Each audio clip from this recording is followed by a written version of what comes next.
Hello, wonderful kids. How are you all? A very warm welcome to your social science class with your mentor Aprajita. And children, here we are going to start chapter number 1 of history section of your social science, that is history. When, where and how. तो आज हम पढ़ेंगे history के बारे में कब, कहाँ, कैसे. Okay? So are you all ready to start this chapter with me? So here we started, and what is there in this chapter? इस chapter में क्या क्या पढ़ेंगे हम? Significance of history, then time frame of history, history का time frame, BC and AD क्या होते हैं ये? Geography and history, then geographical extent and sources of history. Today we lead comfortable lives. But it is a matter of wonder that how people lived in ancient times and what kind of life they led. आजकल हम जो life जी रहे हैं वो एक बहुत comfortable आराम की ज़िंदगी जीते हैं. But just think of it that ancient times में लोग कैसे रहते थे. This can be known only when we study about it. और इसको पढ़ने के बाद ही हमें इसके बारे में कुछ पता चलेगा. But how? This can be done when we study history. And what is history? अब history पढ़ना है, इसके लिए तो हमें history पढ़ना पड़ेगा. और history क्या होती है? The word history came from a Greek word historia, which means to find out or to know. अब ये एक Greek word historia है, इससे history निकल के आया है word, और जिसका मतलब होता है फाइंड आउट या टू नो, जानना या खोजना.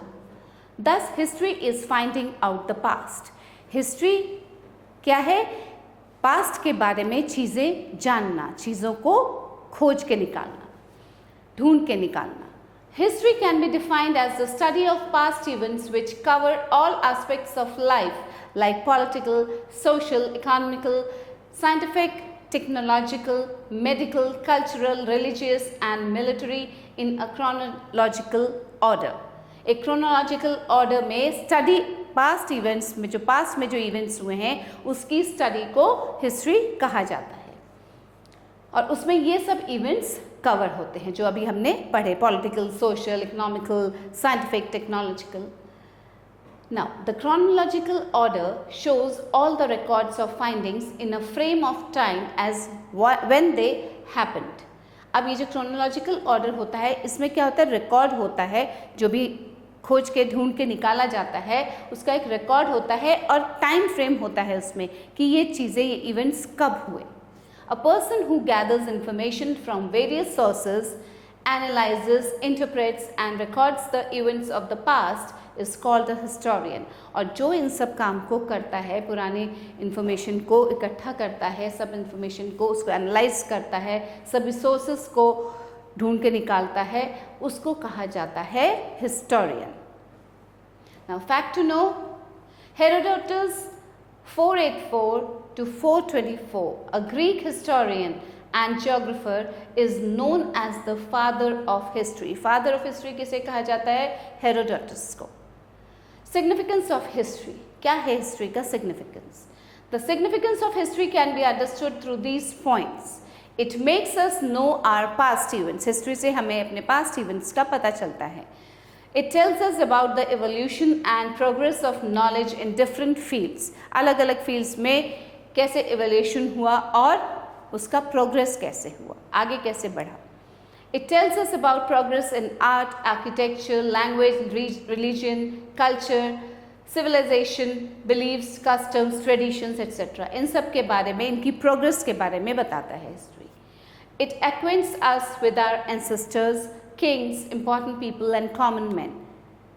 पहले जो किंग रूल किया करते थे उनके बारे में, या हमारे जो पूर्वज हैं उनके बारे में, और या इम्पॉर्टेंट जो पीपल थे उनके बारे में हिस्ट्री हमें बताती है. It helps us to understand our present day problems and how we can tackle them in an effective manner. आजकल के टाइम्स के जो प्रॉब्लम्स हैं उसके बारे में हमें समझाता है, एंड हम उसको टैकल कैसे करें इफ़ेक्टिव मैनर में वो भी हमें पता चलता है. Time frame of history. अब हिस्ट्री का टाइम फ्रेम क्या है? All the events of the past are kept in a time frame. अभी पढ़ा आपने कि एक टाइम फ्रेम में सारे इवेंट्स को रखा जाता है। It helps us to know the correct sequence of the events. Correct sequence का मतलब कि कौन सा इवेंट पहले हुआ, उसके बाद कौन सा हुआ, उसके बाद कौन सा हुआ। The history of man can be divided into 3 phases. Man की हिस्ट्री को 3 फेजेस में डिवाइड किया जाता है: ancient history, medieval history and modern history. The time frame of ancient history is from earliest times up to about 18th century. जो ancient history है वो earliest बहुत पुराने टाइम से लेकर 8th century तक है। earliest times to 8th century. That of medieval period, अब medieval period का time frame क्या है? From about 8th to 18th century, 8th से लेकर 18th century तक। And that of modern history from about 18th century to until now। और जो modern history है वो 18th century से start होकर अब तक भी चल रही है। In this chapter we shall study about the ancient history। और इस chapter में हम क्या पढ़ेंगे? कौन सी history के बारे में? Ancient history के बारे में। Ancient history can be divided into 2 types of time frames। अब ancient history को भी 2 types में divide किया जाता है: prehistory and history, BC and AD। Okay, prehistory and history क्या है ये? Prehistory is the vast period of time of which no written records are available। prehistory का जो रिकॉर्ड है ना, prehistory में क्या हुआ था, कैसे हुआ था, उसका रिकॉर्ड नहीं है, written कोई रिकॉर्ड्स नहीं है। There are not much of such evidences available which can point to the specific occurrence। और कोई ऐसे भी evidences, पुख्ता सबूत जो हैं वो नहीं मिले हैं जिससे कि उसके अकरेंस का पता चले। Tools, weapons, pots, jewelleries, coins, carvings in caves etcetera are there as the proof of their existence. और उनके एग्जिस्टेंस का प्रूफ क्या है? बस ये जो वेपन्स, खुदाई में पॉट्स, ज्वेलरीज, कॉइन्स ये सब मिलते हैं वो ही इसके प्रूफ हैं एग्जिस्टेंस के। देखिए, अर्ली मैन स्टोन टूल्स, ये सब स्टोन के टूल्स थे अर्ली मैन के। There may be a difference between reality and our understanding. In this period, man was totally unaware of writing. अब उस टाइम पे, एंशिएंट टाइम पे जो इंसान था उसको लिखना बिल्कुल भी नहीं आता था, कुछ नहीं पता था लिखने के बारे में। History is the period when man came to know how to write। और हिस्ट्री वो पीरियड है जब इंसान को समझ में आया कि लिखना कैसे होता है। So the written records are found। इसलिए अब रिटन रिकॉर्ड्स जो हैं वो अवेलेबल हैं। We can find inscriptions of buildings and rocks, dated coins etc। अब क्या मिलते हैं? प्रूफ के तौर पे मिलता है रिटन रिकॉर्ड्स। रिटन रिकॉर्ड्स में क्या क्या है? इंस्क्रिप्शंस मिलते हैं, बिल्डिंग्स एंड रॉक्स या डेटेड कॉइन्स, कॉइन्स पे डेट डली हुई होती है। History has 3 parts: ancient history, medieval history and modern history. Now BC and AD ये क्या है? In history events are recorded with time, that is year। Okay, year के हिसाब से रिकॉर्ड किया जाता है टाइम को। The years are denoted by BC and AD। BC stands for before Christ, before Christ, Christ से पूर्व। And AD stands for Anno Domini। The events that occurred before the birth of Jesus Christ are termed as BC। जो भी events Christ के जन्म से पहले हुए थे उनको BC ईयर में डाला जाता है। And those that occurred after his birth are termed as AD। जो भी इवेंट्स क्राइस्ट के बर्थ के बाद में हुए थे उनको टर्म किया जाता है as AD। Thus 1780 BC refers to the year that took place once 1780 years before the birth of Christ। अब 1780 BC का मतलब क्या होता है कि 1780 ईयर्स क्राइस्ट के जन्म से पहले। While 1780 AD refers to the year that occurred 1780 years after his birth। और 1780 AD का मतलब होता है कि 1780 year after the birth of Jesus Christ। At present, AD and BC are replaced with the term CE and BCE. अब इस AD और BC को चेंज कर दिया है इन टर्म्स को. AD की जगह यूज़ करते हैं CE मतलब common era and BCE before common era respectively. अब AD की जगह, AD का मतलब एनो डोमिनी था, मतलब जीसस क्राइस्ट के बर्थ के बाद, तो उसको कहा जाता है कॉमन एरा. और जो BC है बिफोर क्राइस्ट, क्राइस्ट के जन्म से पहले, वो है before common era. If we add the word circa with any date, it means that such a date is an approximate date and is not exact. अगर हम circa किसी डेट के साथ जोड़ देते हैं तो इसका मतलब है वो कोई एग्जैक्ट डेट नहीं है, वो अप्रॉक्सीमेट एक डेट बताई गई है. Geography and history. Landforms play an important role in life. अब लाइफ में, इंसान के लाइफ में लैंडफॉर्म्स जो है वो बहुत इंपॉर्टेंट रोल प्ले करती हैं. When we read history with geographical situations, it helps us understand it better. There are high mountains, the Himalayas in the north, so there have not been any invasions from this side. अब north में क्या है, India के north में बहुत ऊंचा पर्वत कौन सा, हिमालय है. इस साइड से, नॉर्थ से कभी कोई इन्वेजन नहीं हुआ, किसी ने अटैक नहीं किया. On the contrary there are many valleys and passes in the north western side, so there have been a number of invasions from this side. और इसी से उल्टा नॉर्थ वेस्टर्न साइड में वैलीज हैं और पासेस हैं, तो इसलिए उधर से बहुत तरह के इन्वेजन्स हुए हैं. Similarly the fertile deltas formed by the Indus, Ganga, Yamuna and Brahmaputra has been a source of attraction for all rulers and invaders. ऐसे जो fertile delta किससे बनी है, इंडस, गंगा, यमुना, ब्रह्मपुत्र से जो fertile delta बनी है उसने हमेशा ही रूलर्स को और इन्वेडर्स को अट्रैक्ट किया है. So this region has faced many attacks. While the Deccan Plateau is rocky, so the invaders found it difficult to control this area. Thus, landform has great impact on history. और जो डेक्कन प्लेटू है वो बहुत Rocky है, तो वहाँ पे invaders को बहुत कठिनाई होती थी एरियाज़ को कंट्रोल करने में. इसलिए ये जो लैंडफॉर्म्स हैं ये बहुत इंपॉर्टेंट रोल प्ले करते हैं हिस्ट्री में. Now, fact to know, anthropology is a subject which studies the physical evolution of human beings. से कहते हैं anthropology. Geographical extent. The subcontinent of India extends right from the Himalayas in the north and from the Pamir Plateau in the northwest to the Indian Ocean in the south. अब देखिए जो सब continent है India का वो कहाँ से कहाँ तक एक्सटेंड करता है. हिमालयाज, नॉर्थ के हिमालयाज से स्टार्ट होके और पामिर प्लेट्यू से नॉर्थ वेस्ट में जो पामिर प्लेट्यू है to the Indian ocean, Indian ocean तक, साउथ में जो इंडियन ओशन है, bay of Bengal in the east and Arabian sea in the west. This vast land masses was one entity and was known as Bharatvarsha, Bharat और Hindustan in the ancient times.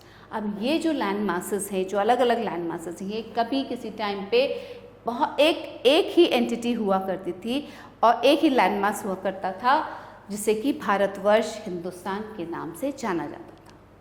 However, at present this land masses comprises 6 countries.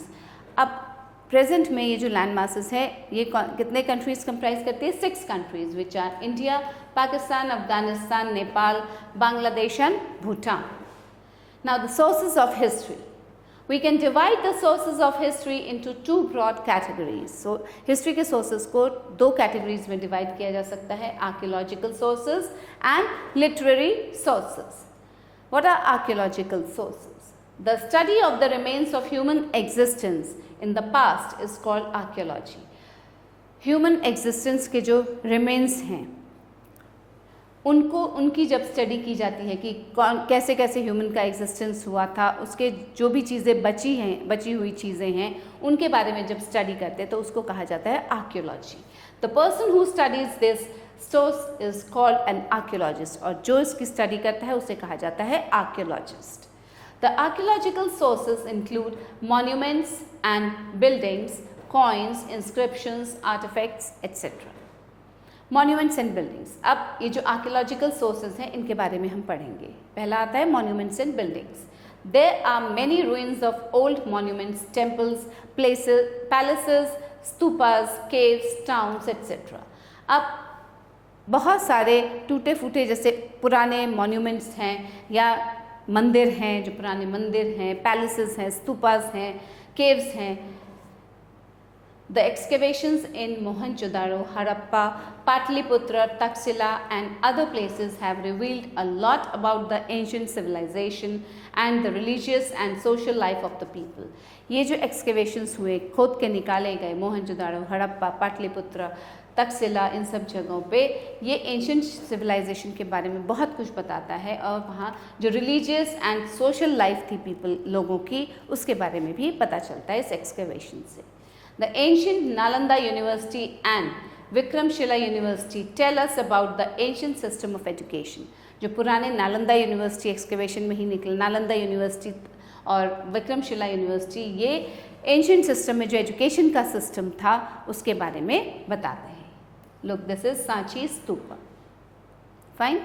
The Sanchi Stupa, the caves of Ajanta and Ellora tell us about the art and religion. Sanchi Stupa, Ajanta, Ellora के caves ये सब religion और art के बारे में बताते हैं. The Angkor Wat temple has a lot of information about history. ऐसे ही Angkor Wat temple में भी बहुत सारा history का information मिलता है. Now comes the coins. A large number of coins have been unearthed during excavations. अब इसी खुदाई के दौरान बहुत अलग अलग तरह के बहुत सारे coins भी मिले हैं. These coins are made of gold, silver, copper and other metals. इन सब metals में मिले हैं.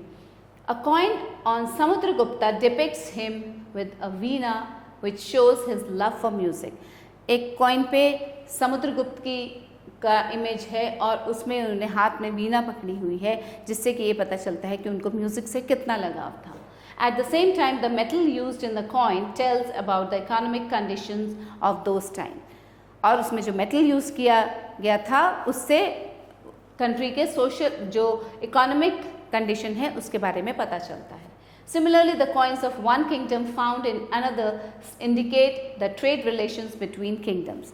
अब दो जगह के कॉइन्स, अगर किसी एक जगह का कॉइन दूसरी जगह के एक्सकवेशन में मिला तो इसका मतलब उन दोनों जगहों पे उन दोनों किंगडम्स में आपस में ट्रेड होता था. They reveal about the rulers, the period of region, social and economic conditions. Now comes the inscriptions. Inscriptions are the written records on pillars, rocks, walls, clay and copper plates etc. Inscriptions होते हैं written records, जो लिखे गए थे records. और वो कहाँ कहाँ लिखे हुए होते हैं, मिलते हैं pillars, rocks, walls, clay, copper plates etc. The earliest of inscriptions were found on the sites of Harappan civilization. कहाँ मिले थे ये? सबसे पहले Harappan civilization.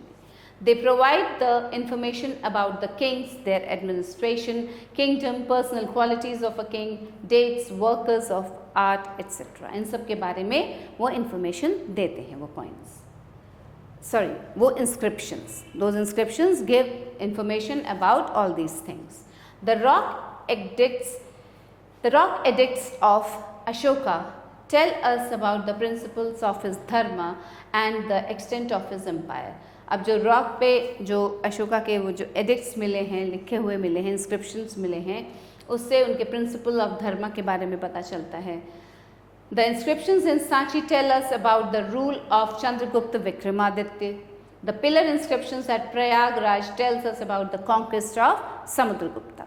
तो सबके सारे रूलर्स के अलग अलग रूलर्स के बारे में ये सब इंस्क्रिप्शंस बताते हैं. Now artefacts.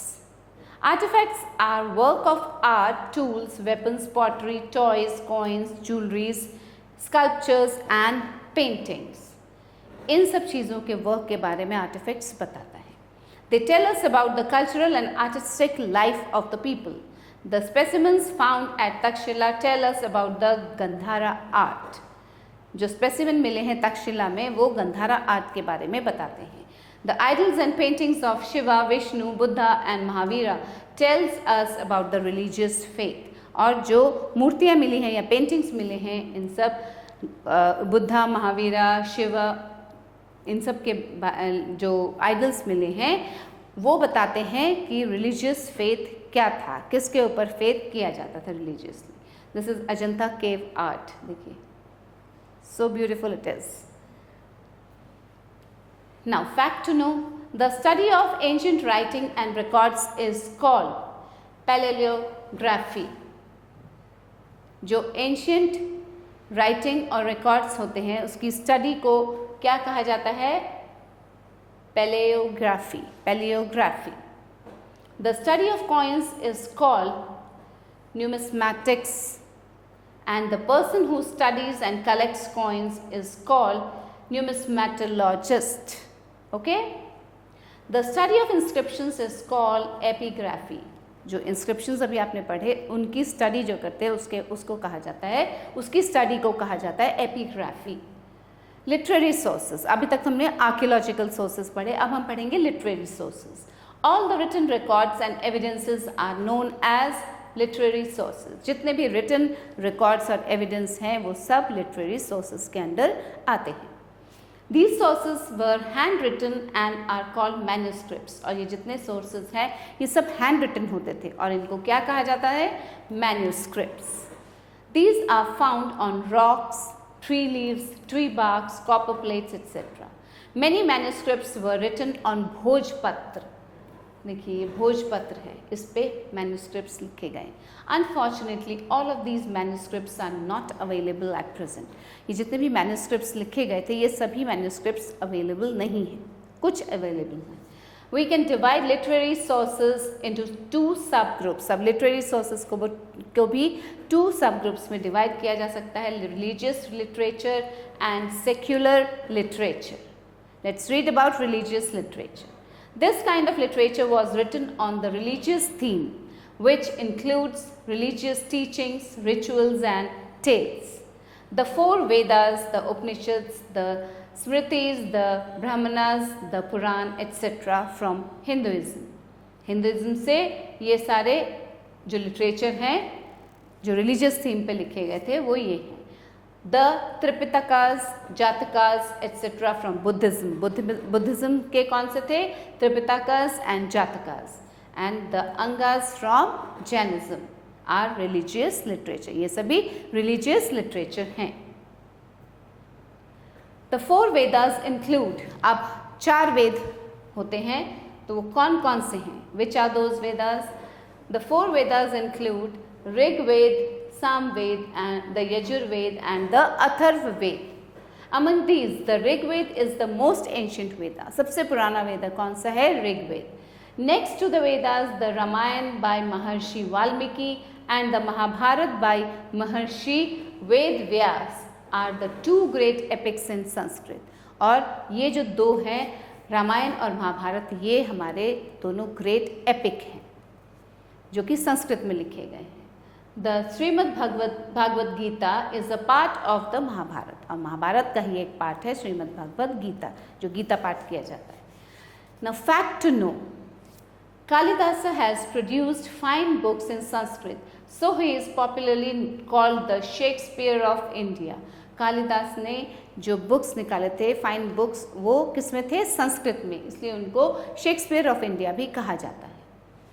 Secular literature, this type of literature has no concern, कोई कंसर्न नहीं होता है इसका. This includes poetry, stories, plays, travelogues, chronicles, biography, autobiography etcetera. The number of this type of books is limited, इसके ये limited होती हैं books, but they are very fine works of writing and give us information about prevailing times. Now, Kautilya's Arthashastra deals with the system of administration and the social and religious life and about the Mauryan rule. ये जो Kautilya's अर्थशास्त्र है इसमें Mauryan rule के बारे में सब कुछ पता चलता है. Vishakadatta's Mudra Rakshas कौन सी? Mudra Rakshasa. Deals with the rule of Nandas, इसमें नंदास के रूल के बारे में पता चलता है। And their tussle with Chandragupta Maurya and Chanakya, और उनकी जो लड़ाई रहती थी चंद्रगुप्त मौर्य और चाणक्य के साथ, उसके बारे में पता चलता है।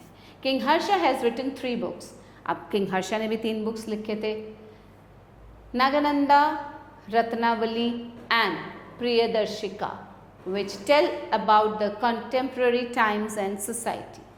Kalhans Rajat Ragini deals with the history of the kings of Kashmir. ये सब रूलर्स अपने बारे में लिखते थे या अपने किंगडम के बारे में लिखते थे। आईने अकबरी और Akbar Nama by Abul Fazl gives an account of the administration of Akbar. जितने भी रूलर्स हैं उनके बारे में कुछ कुछ लिखा गया है। बाणभट्ट हर्ष चरित्र is the biography of king Harsha. देखिए बाणभट्ट ने जो हर्ष चरित्र लिखा है उसमें किसकी बायोग्राफी है? किंग हर्षा की। Includes details information about king Harsha and information on social relations and conditions. Chandra Bardai's Prithviraj Raso, biography of Prithviraj Chauhan, tells about the exploits of Prithviraj Chauhan. Tuzuk Babri is an autobiography by Abdul Fazl. Okay, so these are some of the secular literatures. The dramas of Kalidas. Kalidas ने कुछ dramas लिखे थे जैसे अभिज्ञान Shakuntalam, Meghadutam and Malavikagnimitra reveals the social life of his age. Panini's Ashtadhyayi and Patanjali's Mahabhashya are works on Sanskrit grammar. Now, a number of travelers visited our country and wrote travel accounts on the prevailing events and society. अब बहुत सारे travellers ने हमारे country को visit भी किया, उन्होंने travel accounts के बारे में लिखा भी। Megasthenes, a Greek traveller, wrote the indica. क्या लिखा? इंडिका लिखा मैगस्थनीज ने। It depicts the Mauryan administration, society, geography and products. Now, Ptolemy, a Greek traveler, Greek traveler wrote geography, which gives a detailed geographical account of India. अब ये जो Greek traveller था इसने क्या लिखा? ज्योग्राफी लिखी जिसमें कि इंडिया के ज्योग्राफिकल अकाउंट के बारे में बताया गया। Travelers from China like Wer, Fahin, Huinsang and Itzing have written in details about the religious, social and political conditions of India. इन्होंने religious, social और political conditions India की क्या हैं उसके बारे में लिखा। The history of Buddhism written by Tarnath, a Tibetan historian, gives information about Buddhism. Similarly, Al-Biruni, a Muslim scholar wrote the Tariq-e-Hind when he visited India with Muhammad Ghaznavi. Fine children, so we have read about the different sources, the literary sources, the archaeological sources and many more things. So जल्दी से इसको revise कर लेते हैं कि हमने अभी इस चैप्टर में क्या क्या किया। इंपॉर्टेंट फैक्ट्स पढ़ते हैं। History is the study of the past events which cover all aspects of life. History can be divided into 2 types, prehistory and history. No written records are available in prehistory, while history is based on written records. Landforms play an important role in shaping history. जैसे आपको बताया कि landforms का बहुत important role होता है history में. The sources to know history are archaeological and literary. Archaeological sources like monuments, coins, inscriptions, paintings and cave arts, etc. have given us an insight into history. Literary sources can be divided into religious literature and secular literature. Travelers from different countries have given a vivid account of India. Now let's start the exercise here. Objective type questions. Take the right option. Few options are given. आपको क्या करना है? इन options में से correct option को choose करना है. The period of ancient history is considered from earliest times up to about dash century. जो ancient history का period है वो ancient times से और कब तक का है? earliest time से 18th, 7th और 8th, from earliest times till 8th century. An archaeological source of history is, archaeological source of history क्या है? Inscription, artifacts, both A and B. Inscriptions भी है, artifacts भी, ये दोनों ही archaeological source of history है. तो take this one. The inscription in dash tell us about the rule of Chandragupta Vikramaditya. कौन सा इंस्क्रिप्शन हमें चंद्रगुप्त विक्रमादित्य के रूल के बारे में बताता है? कहाँ पे है वो? Prayagraj, Sanchi, Greek. It is in Sanchi. From coins we get the information about a countries. Coins से कंट्री के इंफॉर्मेशन किसके बारे में पता चलता है? कंट्री की किसके बारे में पता चलता है? Social conditions, economic conditions, both A and B. Both A and B दोनों के बारे में पता चलता है. The ruins at Nalanda reveals to us the dash aspect of the society. Nalanda के जो ruins हैं वो हमें क्या बताते हैं? सोसाइटी के कौन से एस्पेक्ट के बारे में? Political, educational, social. About the educational aspect of the society. Now children, let's do some fill-ups. Fill in the blanks. Dash is the study of past events. Past events के study को क्या कहा जाता है? History. History is the study of past events. Fine. AD stands for. AD का full form क्या है? It's Anno Domini. Anno Domini. The term CE stands for. CE, Common Era. It's Common Era. The next one is the study of coins is known as. क्या बोलते हैं coins की study को? It's known as numismatics. Numismatics. Dash are the written records engraved on rocks, pillars, clay tablets and on copper plates. इन पे जो records engraved होते हैं उसको क्या कहते हैं? They are known as inscriptions. Inscriptions. Okay. Now the next one is true false. Write T for true and F for false. We have many written records for prehistory. क्या prehistory के हमारे पास बहुत सारे written records हैं? No. This is false. F. The year 1134 AD means 1134 AD occurred 1134 years before the birth of Jesus Christ. क्या 1134 AD का मतलब before Jesus Christ है? No, it's Anno Domini.